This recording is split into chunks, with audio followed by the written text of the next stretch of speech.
सकाळ संध्याकाळ 10 मिनिट आपण त्याचे आहोत आणि तो आपला आहे. कधीतरी दोघं एकत्र बसा.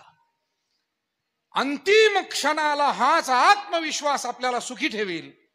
आणि मग तुकोबारायांसारखं एकटं पडलं तरी दुःख वाटण्यापेक्षा बरे झाले देवा निघाले दिवाळे, बरे आ दुष्काळे पिढा गेली.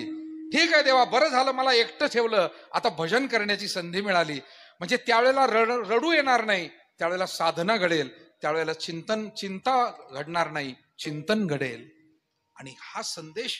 आणि म्हणून ज्या वेळेला हत्तीला सगळे सोडून गेले, लक्षात आलं आपण स्वतःला वाचवू शकत नाही, आपले कोणी आता मदत करत नाही. आणि मग त्यानं सरते शेवटी त्या परमात्म्याची, जो कोणी या ब्रह्मांडाचा चालक मालक असेल, मी त्याला हाक मारतोय, त्यानं प्रतिसाद द्यावा आणि यातून मला मुक्त करावं. होईल तो कोण ब्रह्मांड चालक, आपणची हाक देईल.